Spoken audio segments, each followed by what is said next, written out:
అన్ని సెట్ చేశారు, సెట్ చేస్తున్నారు, ఇంకా చాలా చేస్తారు. వాటి జోలికి ఇప్పుడు వెళ్ళడల్లా, అవి రోజు మాట్లాడుతూనే ఉన్నాం. ఇప్పుడు ఈ నామినేటెడ్ పోస్టుల విషయంలో లేట్ అవుతోంది. కూటమి పార్టీల మధ్య ఏమన్నా తకరారుందా? ఒకటి, కార్యకర్తలు కానీ లేకపోతే ఇప్పుడు మీరు ఎమ్మెల్యే అవ్వడానికి మీతో పాటు పనిచేసిన కొంతమంది నాయకులు ఉంటారు కదా, మీ సహచరులు, ఇలాంటి వాళ్ళు, అంటే అన్ని చోట్ల అదే ఉంటుందిలేండి, ఎగ్జాంపుల్ చెప్తున్నా. వీళ్ళకి కొన్ని కోరికలు ఉంటాయి, నాకేదో పోస్ట్ వస్తుంది, లేకపోతే బయట నుంచి చేసిన వాళ్ళకి ఏదో ఉంటుంది. అవి సహజంగా వెంటనే టపా టపా టపా 1 by 1 ఫేజ్డ్ మేనర్లు వేసుకుంటూ వెళ్ళిపోతారు. ఇది లేట్ అవుతుంటే చాలా చర్చలు జరుగుతున్నాయండి బయట. మీకు తెలుసు కూడా మీరేంటంటే దాంట్లో ఏలు పెట్టకుండా పుట్టలో ఏలు ఎందుకు పెట్టాలని వీటి చుట్టూ తిప్పుతున్నారు నన్ను. కాదు మీరు క్లియర్ గా ఒక్క విషయం అయితే మీకు చెప్తున్నాను చూడండి. కూటమి మధ్యన ఉన్నంత క్లారిటీ ఎక్కడ ఎప్పుడు ఈ పర్టికులర్ కూటమి మధ్య ఉన్నంత క్లారిటీ ఎక్కడ లేదు. చాలా క్లారిటీ ఉంది. ఎవరికి ఏమి ఇవ్వాలి అనే దాని మీద ఒకరికొకరు తగ్గి మరీ ఒకరినొకరిని గౌరవించుకునే పరిస్థితిలో ఈ రోజు ఉన్నారు.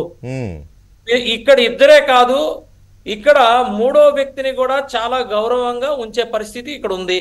కూటమి మధ్య ఇష్యూలు అవుతాయి అని మాత్రం మీరు ఎవరు ఎక్స్పెక్ట్ చేయొద్దు. ఒకవేళ ఎక్స్పెక్ట్ చేస్తే ఇది కనీసం 10 సంవత్సరాలు ఇలాగే జరుగుతుంది, ఇలాగే వెళ్తుంది, మంచిగా వెళ్తుంది.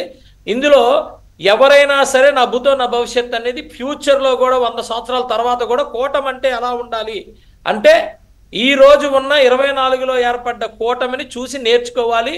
ఇదే ఒక తలమానికం, ఇది వాస్తవం. దీని గురించి మళ్ళీ మాట్లాడొద్దండి. 2, 100% ఎట్టి పరిస్థితుల్లో ఎవరైతే ఉన్నారో వాళ్ళకి పదవులు ఇవ్వాల్సిన పరిస్థితి అయితే ఉంది. ఒక పార్టీ ఉన్నా, ఇంతకుముందు మేము ఒక పార్టీలో ఉండి నేను కూడా తెలుగుదేశంలో ఉన్నాను, ఆ రోజు నాకు సీట్ రాలేదు, నేను కూడా ఎదురు చూసిన చూపులు బోల్డ్ ఉన్నాయి. ఆ రోజు కూడా నేను బాధపడిన రోజులు కూడా ఉన్నాయి. ఇయర్స్ టుగెదర్, ఇగో ఈ సంక్రాంతి, ఈ ఉగాది, ఇవి అని ఉన్నాయి, 100% కాదనట్లా.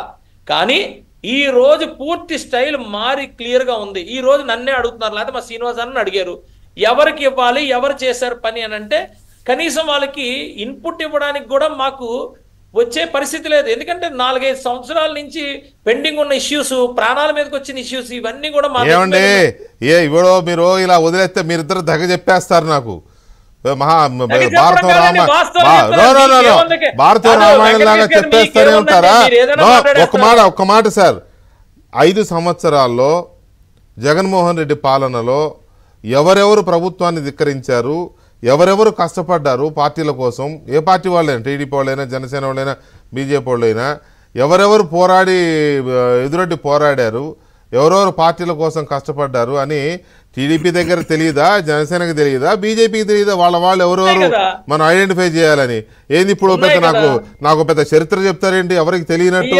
నేను చెప్తానండి, కాదు నేను చెప్తా, టీడీపీలో ఎవరెవరు అర్హులు ఉన్నారో, ఎవరెవరు కష్టపడ్డారో, జనసేనలో ఎవరెవరు కష్టపడ్డారో, బీజేపీలో మాకు తెలీదా?